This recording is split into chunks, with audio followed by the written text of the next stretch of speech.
Wonderful. And so a big hello to Dr. Peter Ross. It's great to see you connecting with us.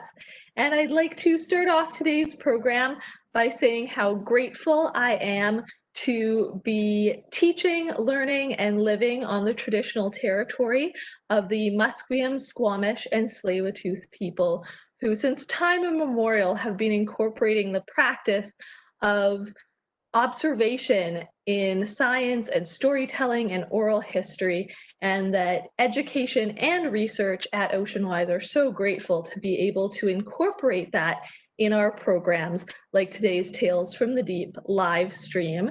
And so again, my name is Danica, your online learning host. If you have any questions throughout the program, I'll be keeping an eye on the chat so that I can pass those on. But now I'd like to turn it over to you, Peter. You can say hello to everyone.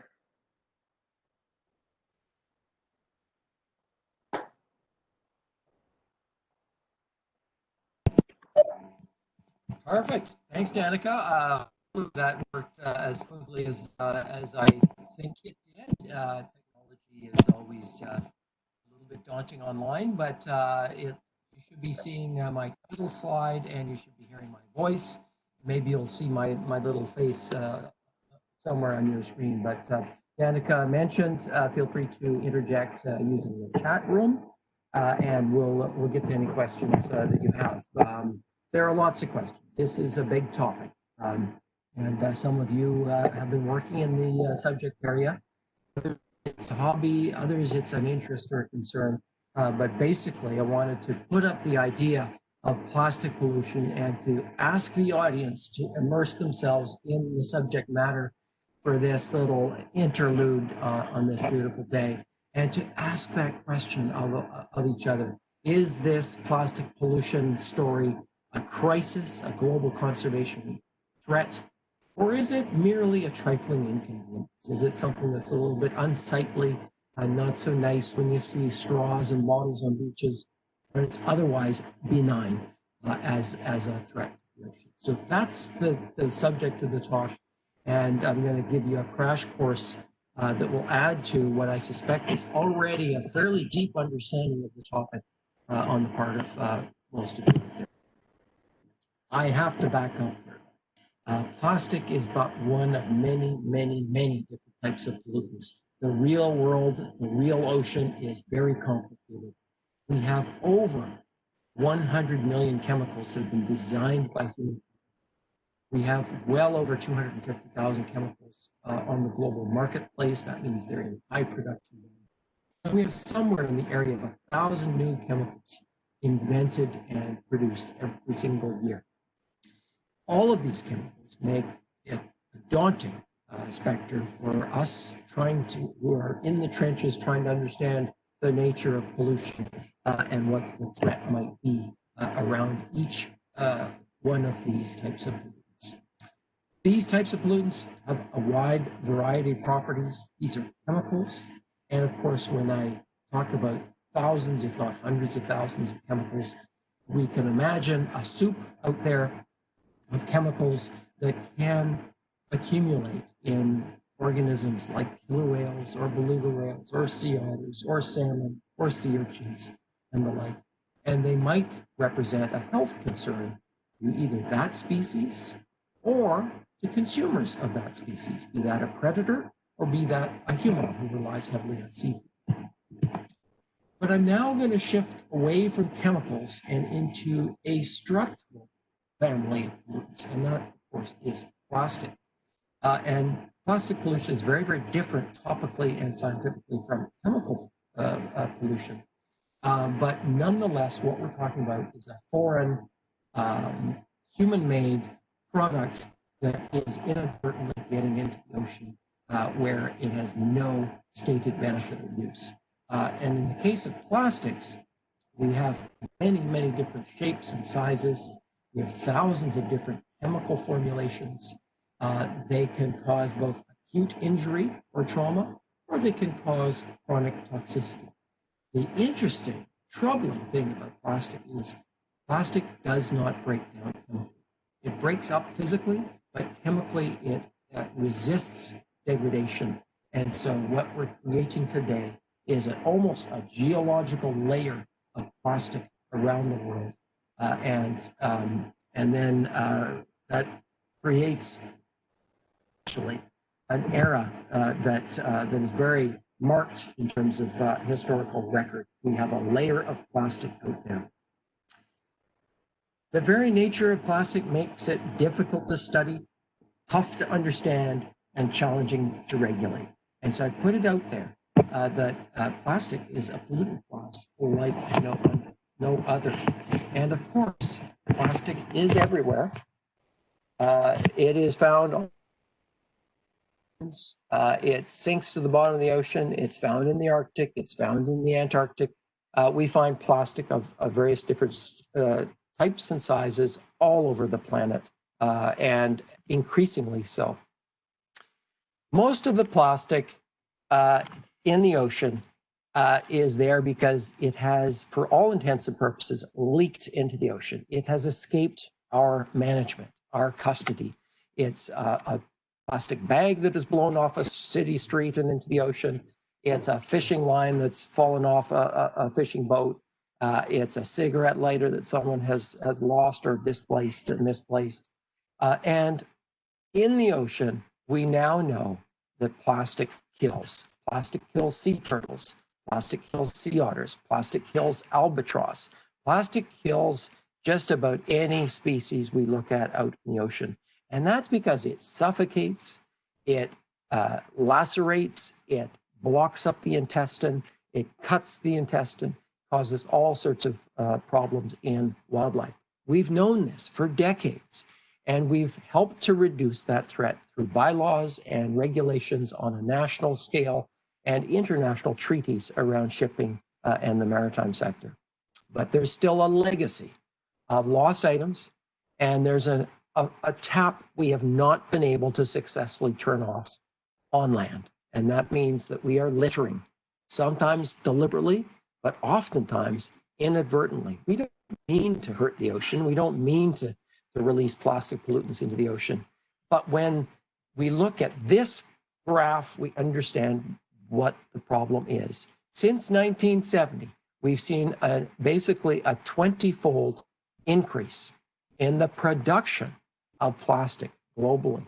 That is a huge increase in the global production of plastic. And even if you can recycle better and you can reduce litter more and you can enforce regulations, at the end of the day, you're simply not going to be able to fully turn off the tap. And that's the dilemma that we face. And so what we end up with is plastic of different kinds in the ocean. So what can we do? Well, we can go out and we can send expensive teams with small boats and the tricks and tools of the trade to be able to release an entangled sea lion or other marine wildlife species. We can do that. We do that. We should do that. But this is very dangerous, very expensive, very challenging, and it comes with risks to human life and to the life of the animal you're trying to help. So another thing we can do when we save wildlife like this is identify the type of plastic that has caused the problem in the first place. And if we can do that, we can go to the source and hopefully try to turn it off, whether it's a certain type of fishing rope or a packing strap or an elastic band or a fishing line from a rod and reel. If we can identify the type of plastic, we're empowered to solve the problem. What else can we do? Well, we can do what this young lady is doing, and that is we can clean up the beaches, or we can ask our children to clean up the beaches. And we do, and we should, and they do a great job. And this allows us to collect data on what we're finding on the beach. It allows us to clean up sections of beaches across Canada. The Ocean-Wise cleanup team through the Great Canadian Shoreline Cleanup and its tens of thousands of volunteers clean up over 3,000 kilometers of shoreline every single year in Canada. This is important, but we all recognize that it is not enough. It's not enough because we're failing to turn off the tap. But if we can continue to do this, generate those data, generate the educational opportunities, we can continue to look for solutions and turn off that tap. Turning off the tap is not only important from the perspective of marine litter, it's also vitally important because today's macroplastic, i.e. today's litter, is a reservoir for tomorrow's microplastics. And most of you have heard of microplastics. Microplastic is basically any piece of plastic smaller than 5 millimeters. And much of this plastic is broken down from bigger products like bags and nets and plastic bottles and textiles, etc. But some are also deliberately designed to be very small. The deliberately designed microplastics, those are the microbeads, the nurdles, the commercial pellets that you might have heard about or encountered on beaches. We can do something about it. Those are designed and manufactured. We can regulate, as we did in Canada with the microbead 2 years ago. And with nurdles, we can understand where these pre-production pellets are coming from, and we can ensure that better practices are rolled out at factories that use these commercial pellets to make plastic products and reduce the loss into our waterways. Secondary microplastics are the breakdown products, as I mentioned, of many other items. These are far more troubling insofar as it's tough to identify them, it's difficult to understand where they come from, and it's, as a result, very, very difficult to turn off the tap period. But we all need to generate the data and deliver the insight and the understanding that allow us to turn off the tap. Our plastics lab here at OceanWise with Anna Posaka and her team does microplastic research, and this is the forensic stuff of CSI. This is the stuff that allows us to sample for microplastics, extract them, characterize them, and count them using microscopy, and then to use a fancy instrument called an FTIR, Fourier Transform Infrared Spectrometer, to identify the mystery particle. And we can do so, and we can say that is polyester, or that is polystyrene, or that is polypropylene. And this is a very, very fancy machine that allows us to identify these little particles that have no labels, no signs, no known structure that allow us to identify what it is or what its parent product is. And the vexing part of this story is that the more we look, the more we find. Microplastics are found everywhere. In an earlier study, we showed that we had over 9,000 particles per cubic meter of microplastics in the northeastern Pacific Ocean. That's in the water column. And that 80% of these are fibers, red, blue, green, yellow, black, etc. Fibers, what are those? Where are they coming from? Obviously, they were not designed to be little fibers. They were designed to be part of a bigger product that is losing fibers. If we go into the Arctic, and here you have a view of the North Pole looking down, and we can see Greenland in the center, we can see Canada to the southwest, and we can see Northern Europe with Scandinavia on the eastern portion of this, this map. We find microplastics in the seawater throughout the Arctic, every station we go to, and again, interestingly, dominated by fibers. 90% plus of the particles we're encountering in the water column are fiber. What does this mean? Inconvenient? Maybe, but these are also being mistaken as food for food by zooplankton. 2 species in the North Pacific are readily consuming microplastics. Most of these are fibers. So is that harmful? We don't really know, but we do know that plastic affords zero nutrition to the critters that eat them, these little pieces. So it's the plastic in this sense is definitely not adding a benefit, a plus to this organism. These are not nutritious little items. We find microplastics in beluga whales. Rhiannon Moore, with her master's thesis here, documented microplastics in the stomach and GI tracts of all of the whales that she looked at, together with the Inuvialuit community in Tuktoyaktuk. And this means that not only is microplastic found in the Arctic, it's getting into the food web and up into beluga whales. If you look at the beluga whale food web, the various fish species that they eat, we found plastics in 21% of the fish. 10% of these were fibers. We're finding fibers not only in water, but in the food web and up into the beluga whales relying on that food web. So the real question here is, if we're looking at microplastics and we're getting this strong dominance of fibers of different colors, where are they coming from? And the answer, in short order, is that the answer might be closer to home than you or I think. And the evidence begins a few years ago with studies in Australia and the UK, where fleece sweaters, polyester fleece sweaters, were shown to lose millions upon millions of fibers in a single load of laundry. And this points to the potential for textiles and laundry to be releasing large quantities of these little fibers that are 10 to 14 microns thick. They're all variable lengths and different sizes right into the ocean. We have been doing work with a number of partners to look at home laundry, wastewater treatment plants, and seawater to connect from cradle to grave the origin and fate of these microfibers in the environment, and therefore to inform on the relative significance of textiles and home laundry and ways for us to turn off the tap. And part of the answer for us lay on a series of conversations that we had with industry. Many industrial partners were not happy to hear that textiles might be to blame for some of the microplastic pollution out there in the ocean, and many of those partners joined us to explore the question and deliver science that could allow them to take the necessary steps to change design or process, and therefore reduce the release of microplastics into the domestic wastewater system or into the ocean. So what we did with the support of these partners is we set up a washing machine test center. Yes, of course, you have it here. Oceanwise Conservation Association tests clothing by washing them at a dedicated washing machine test facility here in Vancouver.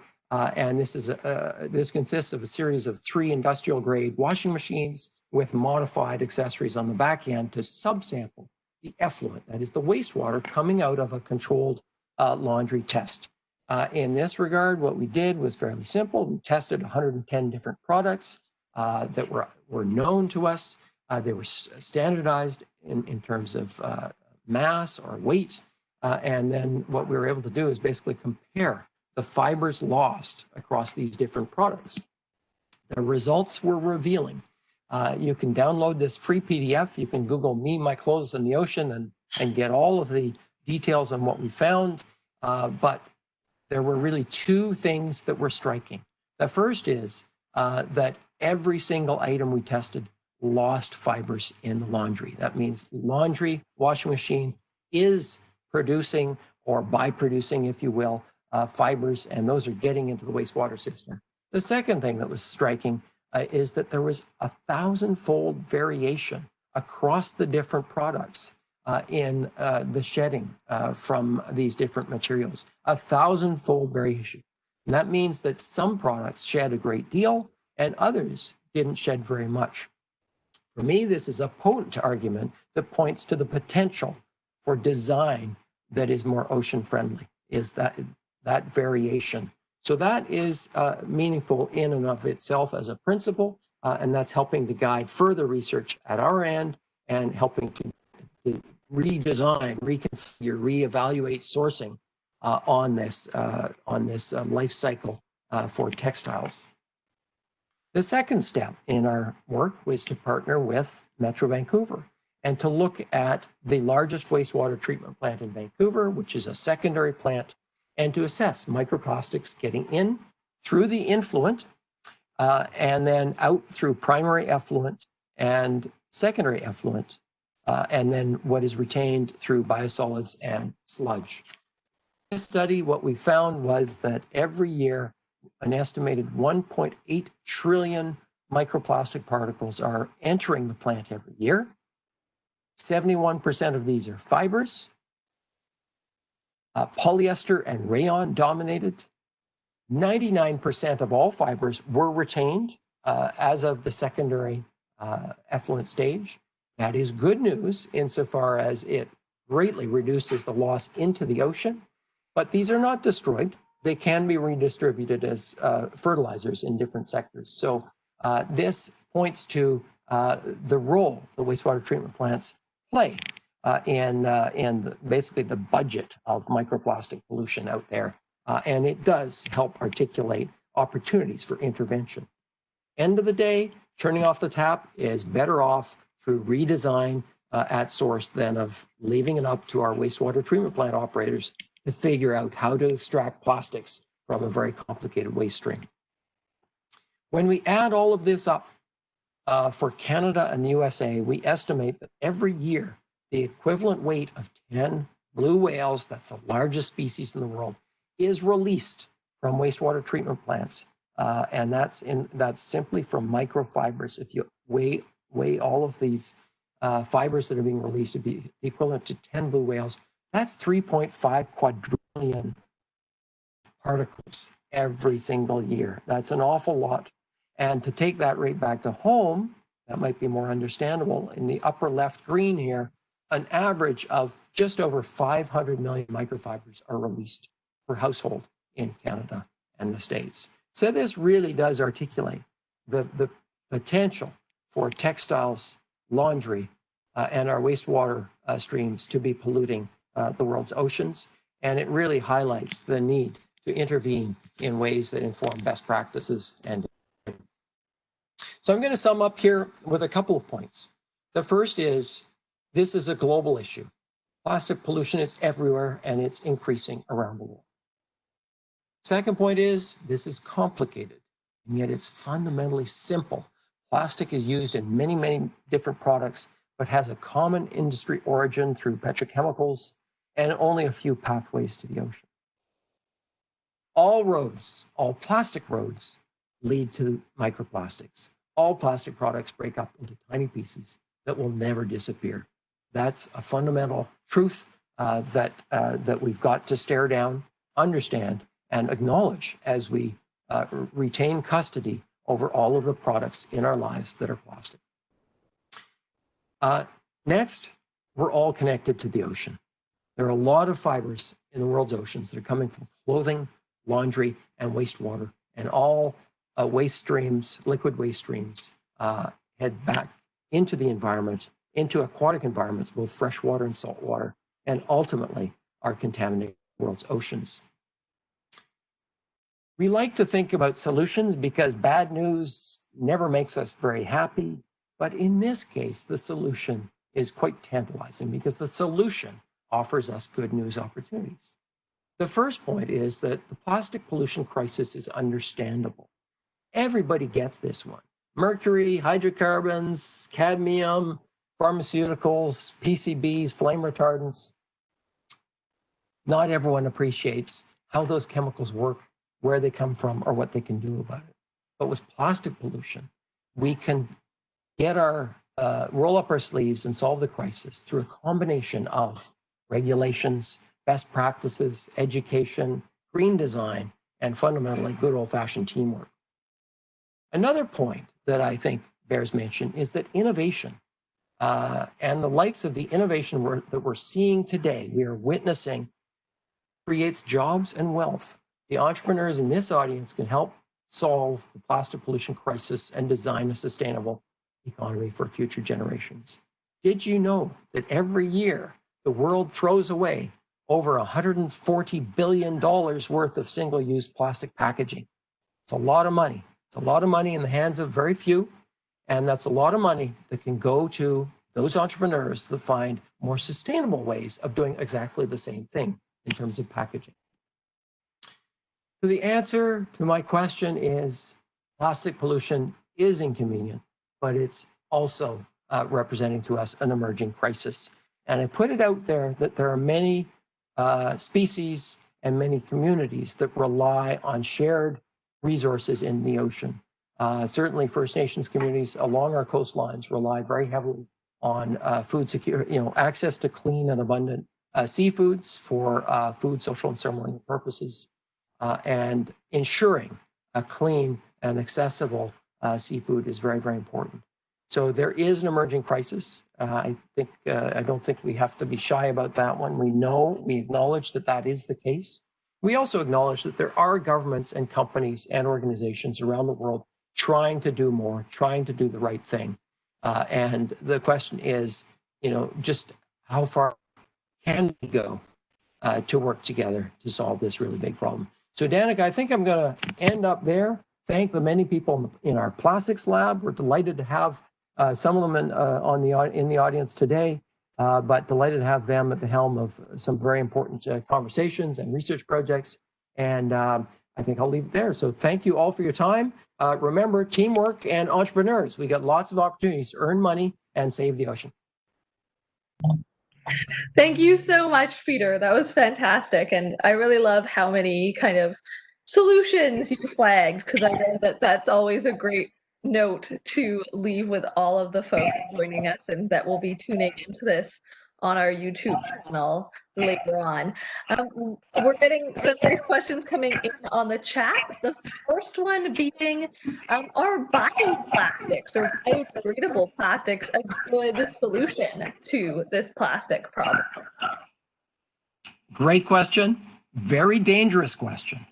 There are really two terms that are used out there in the working world. One is biodegradable, the other is compostable. We've got to be careful with both of them.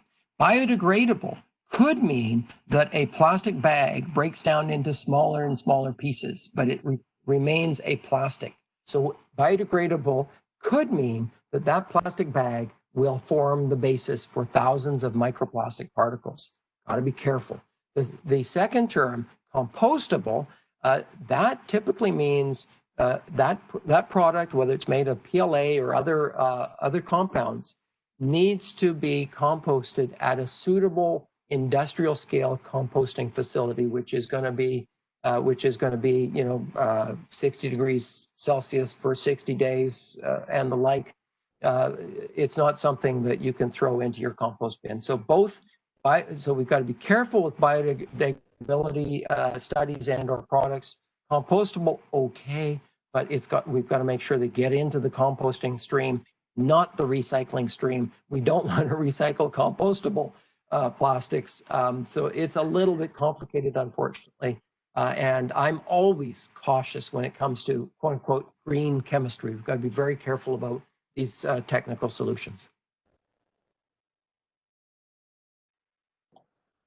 Wonderful. Yes, lots to keep out for, and I think really using that critical thinking power and digging a little deeper into what might look like an easy solution is always the best practice.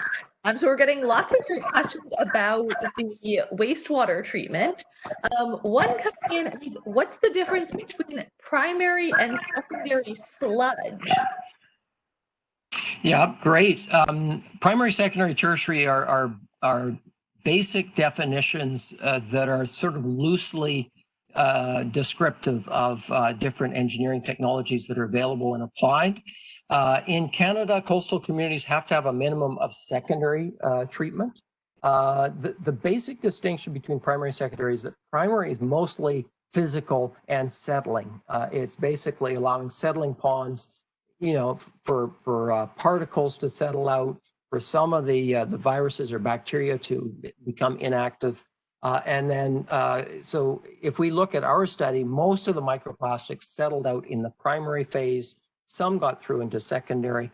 Secondary, there are more chemical means to degrade, to reduce nutrients in the effluent and some of the other harmful chemicals.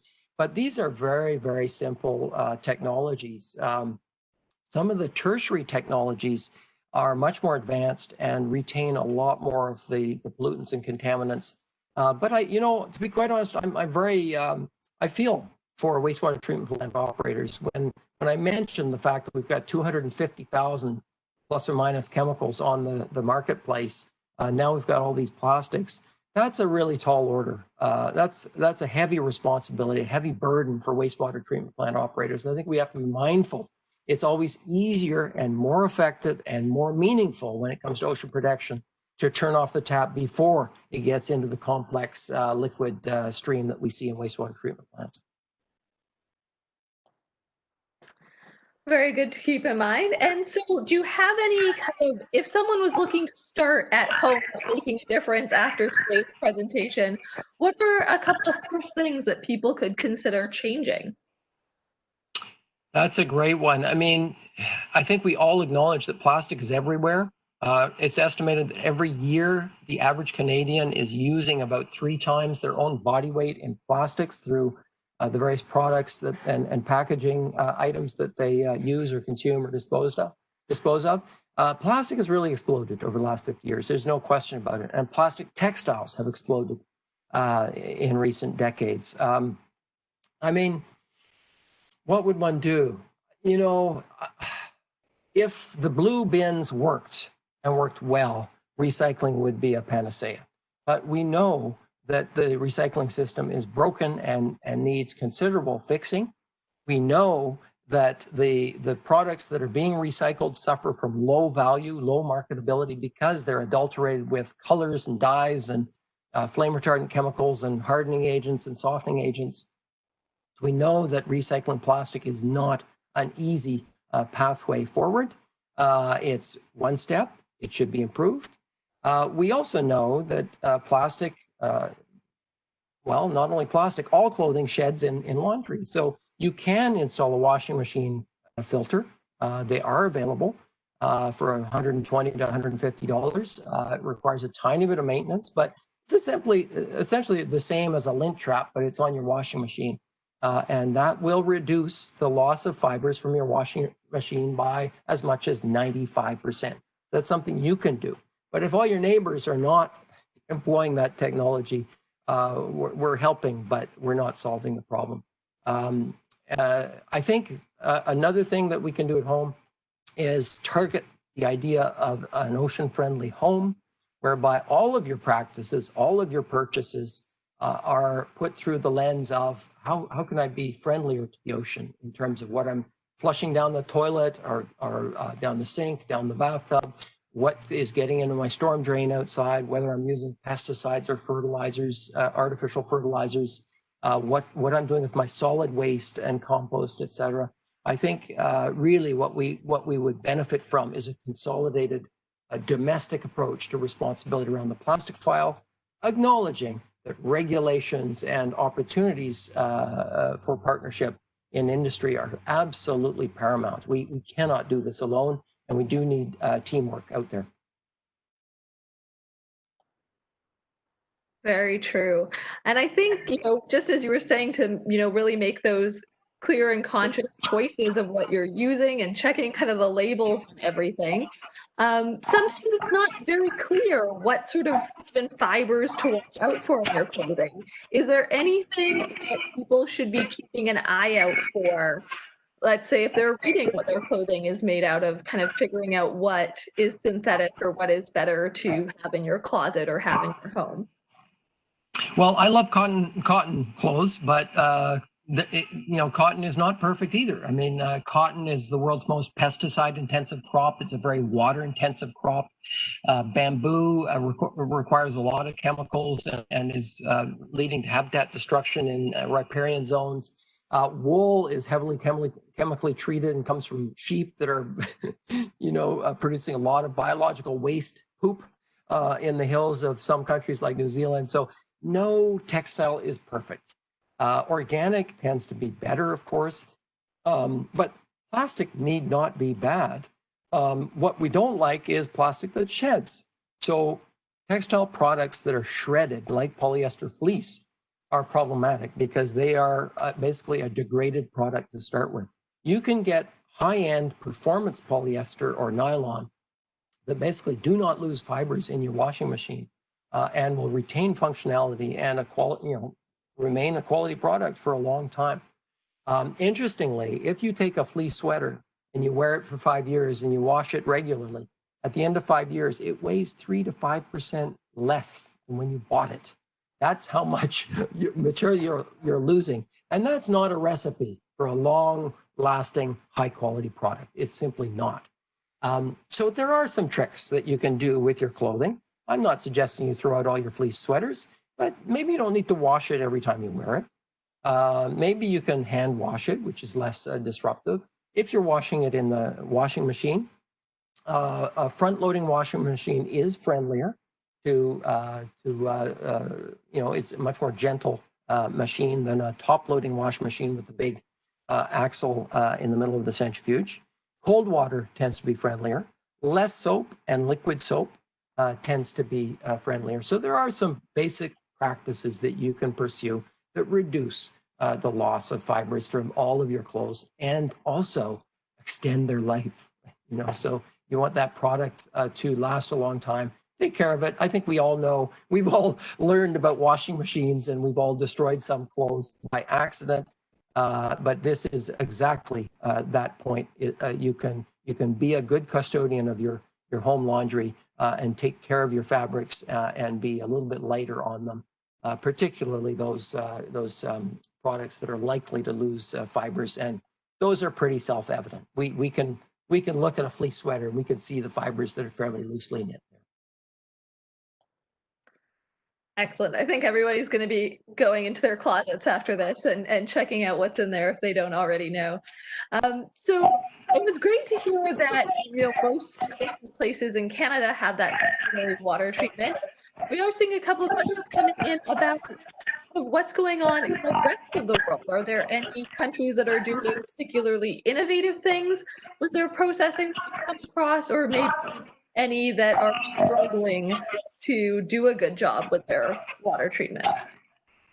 That's a great question. Of course, I think most people have heard that in Southeast Asia, that's where 80 to 85% of the debris is coming from in the form of, plastic bottles and disposable food and beverage items. And that's because of a lack of recycling infrastructure. So that's a big macro plastic problem.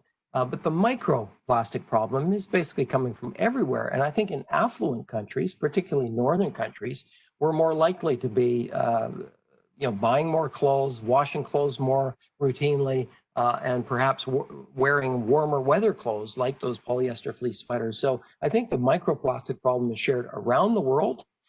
We acknowledge that primary and secondary treatment do remove the majority of these microfibers, but a lot still gets through directly into the effluent, and what is retained is not destroyed. It is redistributed on land as a fertilizer. So those microfibers might now be at abandoned mines that are being mitigated, or on agricultural fields or forestry areas. So that is a concern everywhere we go. And I guess, there's a desire always to look at wastewater management. And although that is clearly quite important, I think it's far more effective, far more meaningful for us to engage with industry and to promote sustainable design of items that are not likely to break down or leach textile fibers into the environment. Our microfiber partnership, we're really excited about. There are other initiatives in Europe and Asia that are looking at the life cycle of plastics. Most of the textile makers and retailers are now adding shedding as an environmental concern to their list of environmental concerns. And what that means is, if you're the Nike of the world and you're concerned about the environment, you're going to have policies on the use of water, the production of toxic effluent, the emissions of greenhouse gases, and so forth. And now shedding in laundry is going to be added to the list of environmental concerns around product design and stewardship. So I think that's positive. And at the end of the day, I think this is going to lead us right back into, can we design things that don't degrade when we wash? It definitely comes back to that design and creative thinking and innovation. And so hopefully everyone that's participating in today's program, or maybe be watching this a little later on our YouTube channel, will kind of feel inspired to get out there and think of some new solutions. We've had lots of great plastic discussions with youth in our Oceanwise education programs. I'm always so thrilled to see the creative ideas that they come up with, whether it's, sorting their closets by fiber type so that they can do certain loads of laundry with only certain materials, different techniques. And I think just having that conversation is so important. So I just popped a link into our chat today for our plastic education kit, which is another great way to share with students or even adults the different things that they can do to be better informed about turning off the tap and the plastic challenges that we're facing. So we're almost at the end of today's program, and we'd love to get a couple more questions from the audience if anyone has one. One of my favorite questions to ask is kind of what's coming up next for the plastics lab or Oceanwise research? Is there anything that you're looking at tackling coming up soon? Well, research is an ongoing activity, of course. It's hard to fund, so it's funding contingent, but we're delighted to continue our research in the Arctic, where we're looking at microplastics in different Inuit communities across the Arctic. So we're acknowledging concerns about accessing safe seafood on the part of these communities. We'll be working with them to better understand the extent of that contamination, and also helping to identify where these things are coming from and whether that helps us to turn off the tap. And I think that's going to be super. I do note that Matthew Watkins is going to be slated for for another Fine Tales from the Deep on August the 20th. So on the washing machine study, it's going to be super interesting.